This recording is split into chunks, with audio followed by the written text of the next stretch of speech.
subsidi di APBN. Masih bersama kami Bapak Ibrahim Hashim, pengamat ekonomi perminyakan. Ya, lanjutkan perbincangan tadi Pak Ibrahim terkait dengan energi. Berarti kita lihat lagi skema energi nasional sendiri. Kalau Pak Ibrahim sendiri menilai pemerintah berani menganggarkan subsidi yang besar terhadap BBM sendiri. Apakah Bapak juga melihat apakah ini akan mengganggu dari program energi nasional secara keseluruhan, Pak? Ya, kalau memang masih tetap harga BBM seperti sekarang ini memang tidak akan mengakselerasi pengembangan energi yang lain. Jadi memang harus dicari satu titik harga di mana itu akan menarik buat investor dalam rangka pengembangan energi, dan satu titik lagi menarik buat konsumen untuk mengkonsumsi energi. Ini titik inilah yang harus dicari.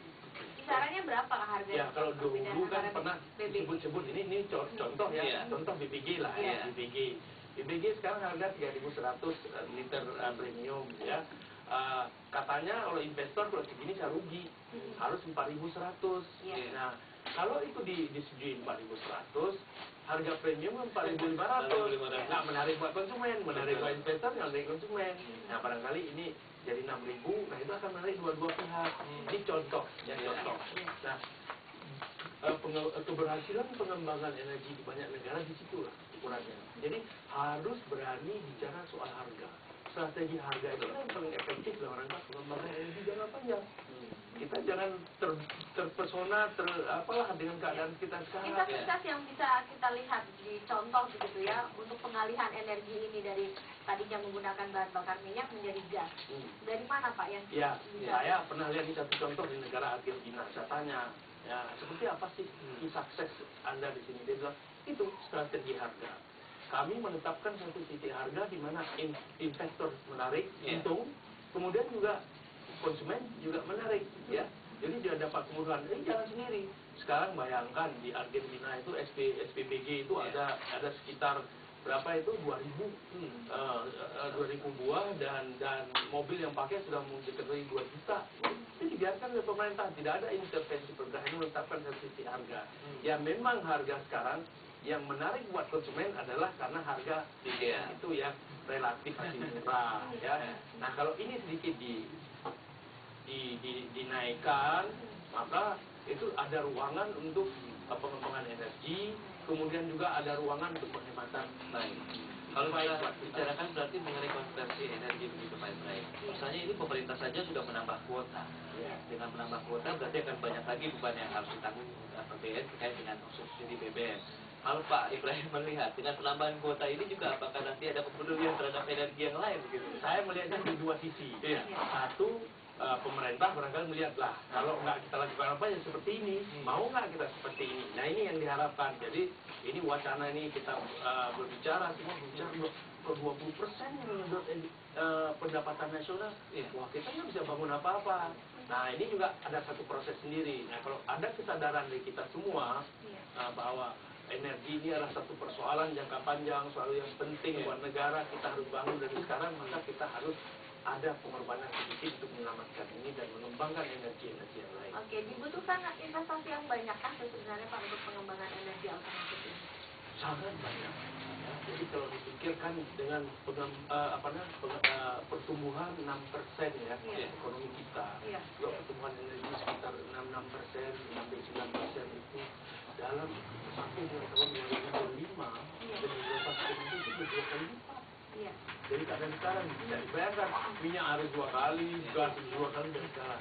Besar sekali, ini sesuatu yang harus dilakukan. Energi dan pangan adalah 2 hal yang sangat krusial gitu ya. Di dunia ini. Jadi jangan main-main dengan energi. Apalagi sekarang dengan pembangunan yang terus seperti ini, kayak gelombang ya. Ria pelan, lama-lama gelombang itu besar. Ini jadi kita jangan main-main dengan energi. Penyediaan energi dan mendukung kehidupan kita bernegara itu. Oke, dimulai dari mana? Kalau tadi Pak Ibrahim kan mengatakan tetapkanlah satu harga sehingga investor ataupun para pengusaha dan konsumen mau mengkonsumsi energi alternatif seperti gas. Nah, dimulai dari mana? Kalau kita bisa mulai di tahun depan misalnya, karena bebannya memang sudah besar itu di tahun 2013, apa yang bisa dilakukan? Kebijakan apa sebenarnya yang bisa dimulai terlebih dahulu? Ya, yang jangka pendek kita bilang jangka pendek kita harus menetapkan siapa yang boleh pakai energi murah ini, siapa yang tidak. Kita kan sepakat subsidi ini untuk rakyat. Nah, yang mana rakyat ini kita harus define, itu harus ada. Tapi mengawal ini sekarang kan sulit sekali ya, kita ya. Pasti ada bocor sana sini ya. Nah, ini harus dibarengi dengan harga terlalu besar itulah bocor. Nah, ini kita perkecil. Nah, penghematan uang yang ada itu harus sebagiannya harus difokuskan untuk pengembangan energi. Nah, kita sudah mulai dengan BBG. Nah, sudah ada beberapa. Ini kita percepat saja, ya. Kemudian juga infrastruktur. Nah, ini jangan lupa. Ini kalau misalnya Jakarta, saya pikir-pikir saya memang mau menulis ke Pak Jokowi mudah-mudahan didengar, ya. Tidak hanya memperbaiki monorel dan sebagainya, tapi lihatlah jalan-jalan yang sempit, yang seperti itu banyak sekali membakar minyak. Ya, jadi kemacetan ya, lampu-lampu lalu lintas dan sebagainya itu harus diperbaiki semua. Nah, ini hal-hal yang sangat mungkin kita lakukan sekarang.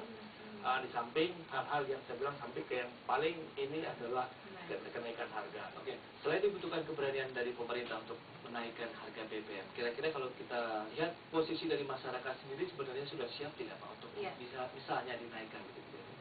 Ya, jadi sebenarnya kan persoalan BBM ini karena 70% lebih yang mengkonsumsi katanya kan middle class ya, ke atas kan begitu. Jadi sebenarnya ini persoalan orang-orang yang punya. Tetapi kalau dilakukan sesuatu terhadap ini dampaknya kepada yang di bawah. Jadi kalau dinaikkan harga barang-barang kan kan begitu kan. Padahal menyelesaikan persoalan-persoalan orang middle class ke atas yang menerima adalah masyarakat. Nah, inilah bagaimana caranya agar dampak dari itu beban masyarakat yang di bawah ini yang harus dicari jalan keluar. Kan macam-macam cara, kan ada pengalaman kita panjang sekali dari soal-soal itu. Suara-suara tentang dinaikannya BBM ini sudah mulai kembali marak begitu. Mudah-mudahan ini menjadi pertimbangan juga begitu untuk pemerintah, mengingat beban subsidinya juga cukup besar begitu ya 2013. Ya, pemerintah harus berbuat sesuatu yang terbaik buat negara dan rakyatnya kan gitu. Terima kasih Pak Ibrahim sudah hadir bersama kami. Ya, pemirsa, demikian perbincangan kami mengenai potensi dinaikannya harga BBM bersubsidi di tahun 2013 bersama Bapak Ibrahim Hasim, pengamat ekonomi perminyakan. Ya, kami akan kembali dengan sejumlah informasi terkini dari dunia ekonomi dan investasi. Tetaplah bersama kami di Power Flex. Terima kasih, Bapak.